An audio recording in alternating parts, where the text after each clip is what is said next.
چلیں یہ بات تمام ہو گئی آپ کی، کس کی؟ وقف کی. وقف کی بحث مکمل ہو گئی، وقف کی بات تمام ہو گئی. ٹھیک ہے، چاہے وقف کی قسمیں ہوں، چاہے وقف کے لیے جو حروف علامتوں کے طور پر معین کیے گئے ہوں، سب بتا دیا ہے. ٹھیک ہے، کہ قرآن مجید کی تلاوت کے وقت آپ کو کہاں وقف کرنا چاہیے، کہاں وقف نہیں کرنا چاہیے. اب ایک بحث ہے حمزہ وصل کی. کیا ہے؟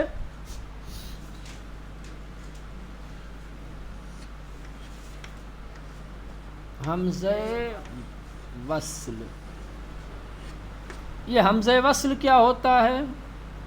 حمزہ وصل ایک حمزہ ہوتا ہے کہ جو دو جملوں کو، دو کلموں کو آپس میں ملانے کے لیے لایا جاتا ہے.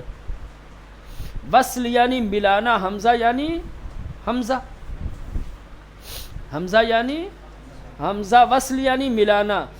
حمزہ وصل یعنی وہ حمزہ کہ جو ملانے کے لیے لایا جاتا ہے. ٹھیک ہے، حمزہ دو طریقے کا ہوتا ہے، ایک حمزہ وصل اور ایک دوسرا حمزہ ہوتا ہے حمزہ قطع. حمزہ قطع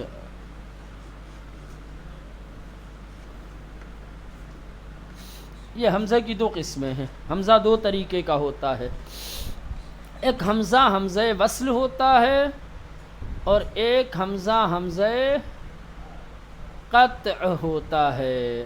تو ابھی ہماری جو بحث ہے وہ حمزہ وصل سے. پہلے فرق بتا دوں دونوں کا کہ حمزہ وصل اور حمزہ قطع میں فرق کیا ہوتا ہے. حمزہ وصل جیسا کہ میں نے بتایا کہ یہ وصل کرنے کے لیے، دو عبارتوں کو ملانے کے لیے، جوڑنے کے لیے آتا ہے. ٹھیک، اور حمزہ قطع جوڑنے کے لیے نہیں آتا، یہ قطعی اور حتمی ہوتا. قطع کا مطلب حتمی، یقینی. فرق کیا ہے دونوں میں؟ یہ حمزہ حمزہ وصل جب کسی کلام کے شروع میں آتا ہے تو تلفظ کیا جاتا ہے، بولا جاتا ہے. کسی کلمے کے شروع میں آتا ہے، جب شروع کلام میں آئے گا تو تلفظ کیا جائے گا، بولا جائے گا. لیکن جب کسی کلام کے بیچ میں آئے گا تو یہ تلفظ نہیں ہوگا. یہ ابتدائے کلام میں، ابتدائے کلام میں تلفظ ہوگا، تلفظ ہوگا. درمیان میں صرف لکھا جائے گا.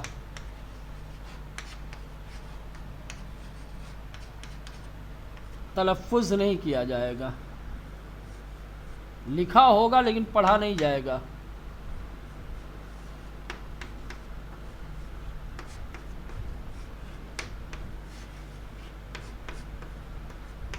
اور یہ کہیں بھی ہو، ہر جگہ لکھا بھی جائے گا، پڑھا بھی جائے گا.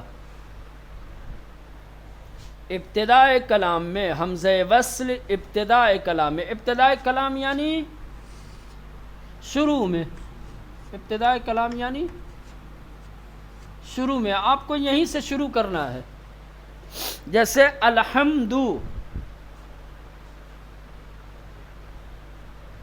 کیا ہے؟ الحمد للہ رب العالمین. یہ جو الحمد کا حمزہ ہے ال، ٹھیک ہے، اب چونکہ یہیں سے شروع کر رہے ہیں آپ، اس لیے اس کو پڑھ رہے ہیں آپ. لیکن اگر یہی الحمد کہیں بیچ میں آ جائے، جیسے مثال کے طور پر اس سے پہلے آ جائے قل، کو، اب یہ الحمد،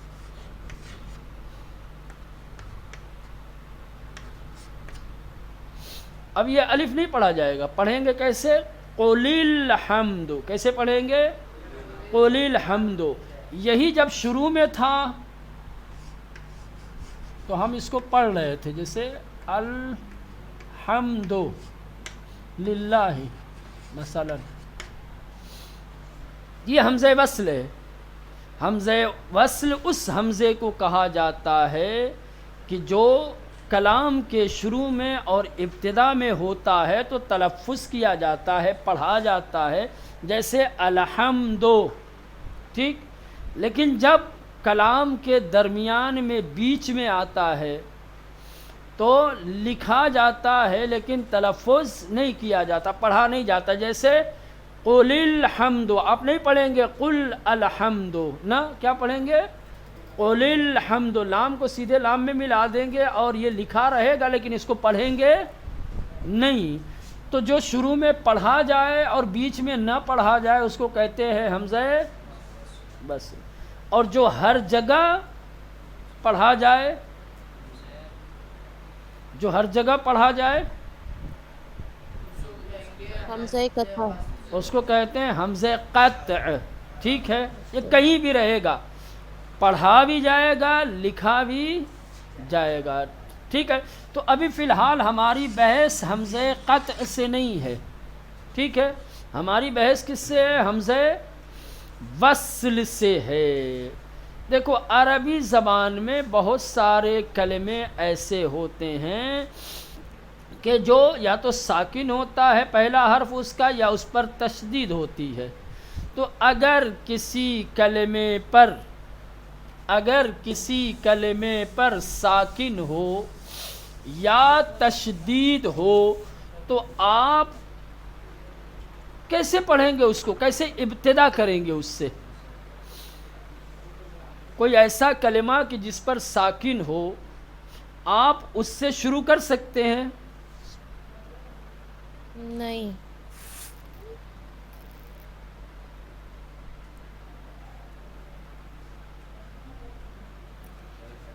الحمدللہ رب العالمین. جیسے مثال کے طور پر یہ الحمد جو ابھی ہم نے بتایا، یہ الحمد کا اگر لام پہ ساکن ہے، ٹھیک ہے، الف کو اگر ہٹا لیا جائے تو اب کیسے پڑھیں گے اس کو؟ پڑھ کے بتاؤ.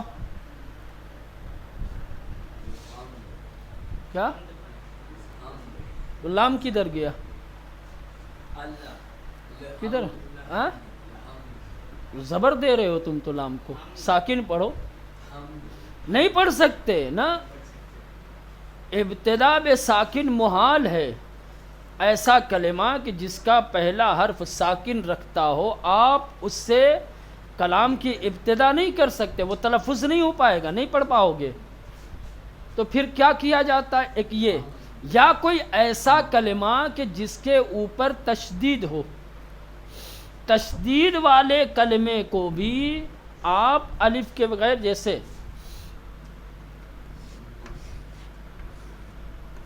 الذین،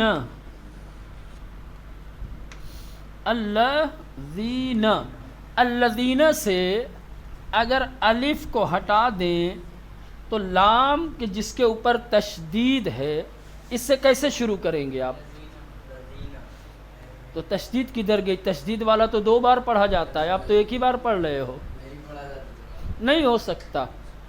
ٹھیک، تو اب غور کرو. ایسا کلمہ کہ جس کے اوپر ساکن ہو یا جس کے اوپر تشدید ہو، ساکن، ٹھیک، ایک، دوسرے تشدید، یہ 2 ایسی علامتیں ہیں. اگر یہ کسی کلمے کے شروع میں ہوں گی تو آپ اس کلمے سے شروع نہیں کر سکتے، اس کا تلفظ نہیں کر پائیں گے اس کا آپ. تو کیا کرتے ہیں؟ وہاں حمزہ وصل لایا جاتا ہے. کیا کیا جاتا ہے؟ حمزہ وصل لایا جاتا ہے تاکہ ساکن والے اور تشدید والے حرف کو تلفظ کیا جا سکے. جیسے اب یہ تھا یہاں پر الف، حمزہ وصل لے کے چلے آئے تو کیا ہو جائے گا؟ اب لام پڑھا جائے گا. یہ تشدید تھا اس کے اوپر، الذین کے لام پر، الف کے بغیر نہیں پڑھا جا رہا تھا، لیکن یعنی حمزہ وصل کے بغیر. اب یہ حمزہ وصل لے کے چلے آئے تو اب یہ ہو جائے گا الذین. اب اس کو پڑھ سکتے. ٹھیک، بات سمجھ میں آ رہی ہے آپ لوگوں کو؟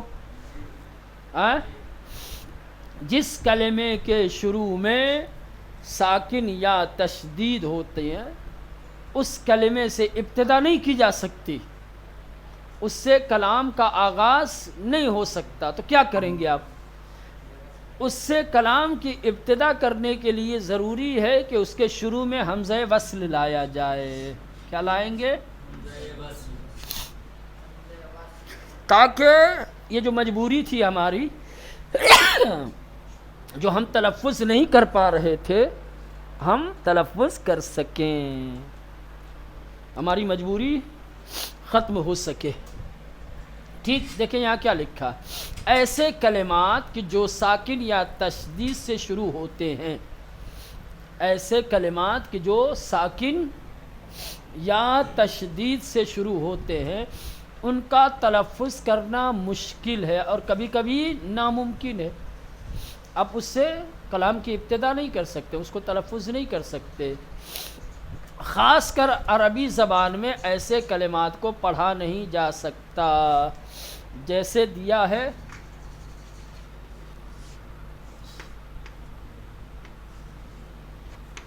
یہ ساکن ہے، اب نہیں پڑھ پائیں گے آپ، یہ آپ نہیں پڑھ پائیں گے، یا الحمدللہ یہ کیسے پڑھیں گے آپ؟ نہیں پڑھ پائیں گے۔ ایک پہ ساکن ہے، دوسرے پر تشدید ہے، ایک پر ساکن ہے، دوسرے پر تشدید ہے، اور ابھی آپ لوگوں کو یہی بتایا کہ جس کلمے کے شروع میں ساکن یا تشدید ہو آپ اس کو تلفظ نہیں کر پائیں گے، اس سے ابتدا نہیں کر سکتے ہیں۔ تو ایسے کلمات کو آسانی سے پڑھنے کے لیے حمزہ وصل کا سہارا لیا جاتا ہے۔ اب یہاں لے کے چلے آئے حمزہ وصل، یہاں لے کے چلے آئے،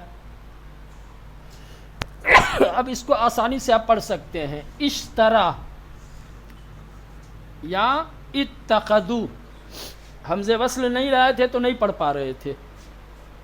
حمزہ وصل کے بغیر یہ ساکن والا اور تشدید والا کلمہ ہم تلفظ نہیں کر پا رہے تھے، سمجھ رہے ہیں؟ ان کو تلفظ کرنے کے لیے حمزہ وصل کی ضرورت تھی، اس لیے ضروری ہے کہ حمزہ وصل سے بحث کی جائے کہ کہاں حمزہ وصل لانا ہے اور کہاں نہیں لانا ہے۔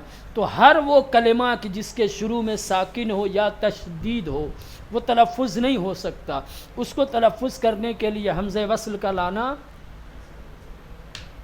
سمجھ میں آئی بات؟ نہیں سمجھ میں آگا یہ لیکن کیسا پتہ چلے گا کہ حمزہ وصل پہ زبر لگائیں کہ زیر لگائیں کہ وہ ابھی آگے بحث آئے گی، وہ آگے ابھی آپ کو بتائیں گے کہ حمزہ وصل پہ زبر دینا ہے، زیر دینا ہے، پیش دینا ہے، کیا دینا ہے، وہ ابھی آگے بحث آئے گی۔ میں ابھی قاطع نہیں کرنا چاہتا، ابھی ان لوگوں کو سمجھا رہا ہوں کہ حمزہ وصل کہاں لایا جاتا ہے۔ جس کلمے کے شروع میں ساکن ہو یا تشدید ہو ان کلموں سے ابتدا نہیں کی جا سکتی، چونکہ وہ کلمے تلفظ ہی نہیں ہو پائیں گے، ان کو تلفظ کرنے کے لیے حمزہ وصل لانے کی ضرورت ہے۔ تو جہاں کلمے کے شروع میں ساکن ہو یا تشدید ہو وہاں پر حمزہ وصل کو لایا جاتا ہے۔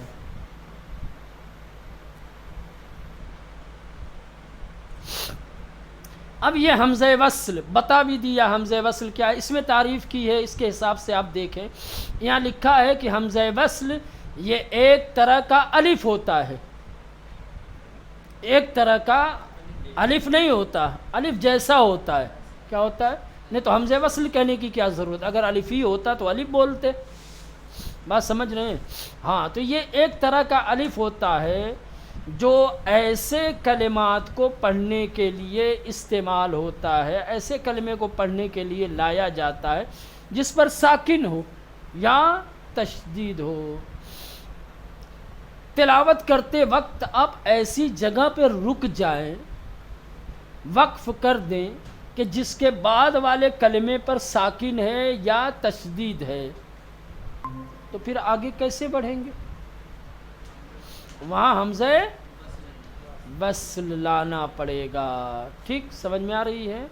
وہاں حمزہ وصل لانا پڑے گا۔ ٹھیک ہے، اگر جملے کے درمیان میں حمزہ وصل ہو تو اس کو پڑھا نہیں جاتا ہے، جیسا کہ میں نے بتایا حمزہ وصل اگر جملے کے بیچ میں ہے، درمیان میں ہے، تو اسے نہیں پڑھیں گے، اسے تلفظ نہیں کریں گے۔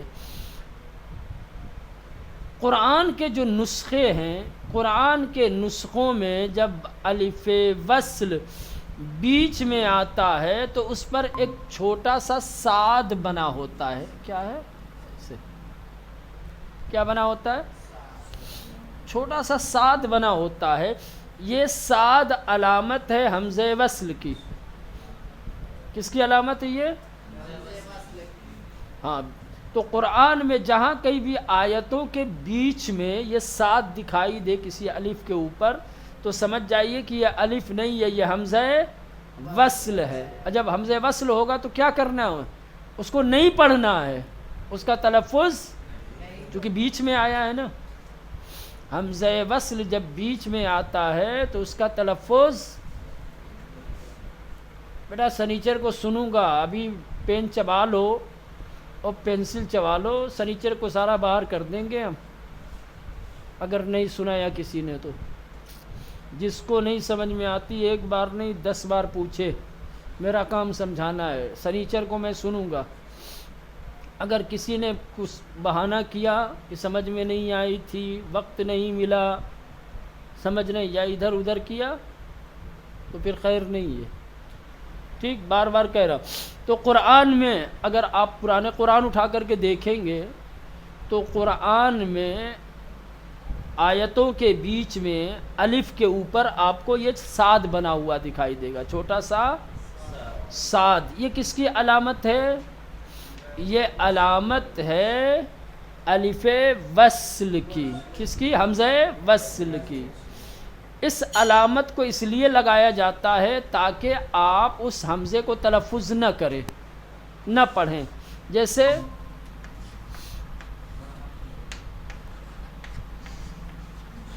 ان اللہ،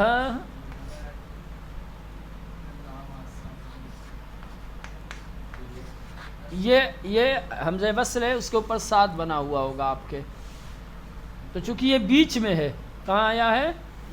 بیچ میں آیا ہے، تو حمزے کے اوپر صاد بن گیا۔ اس کا مطلب یہ ہوگا کہ یہ حمزہ وصل، اس کو پڑھنا نہیں ہے، تو سیدھے ایسے پڑھیں گے، ان اللہ اشترا، نہیں پڑھیں گے ان اللہ اشترا، غلط ہو جائے گا۔ ان اللہ اشترا، یہ صاد اسی لیے ہے تاکہ آپ کو سمجھ میں آ سکے کہ یہ حمزہ وصل ہے، اس کو پڑھنا نہیں ہے۔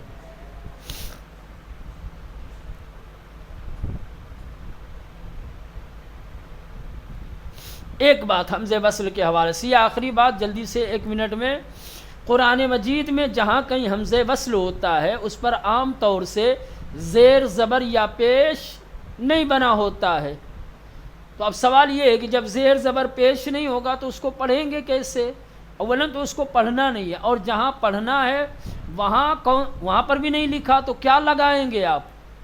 کہیں گے ہم آپ کو قاعدہ قانون بتا دیں گے کہ حمزہ وصل اگر شروع میں آتا ہے تو آپ کو کون سی حرکت دینی ہے، ٹھیک ہے، ہم خود نہیں لگائیں گے وہ حرکت آپ کو لگانی ہے، ٹھیک۔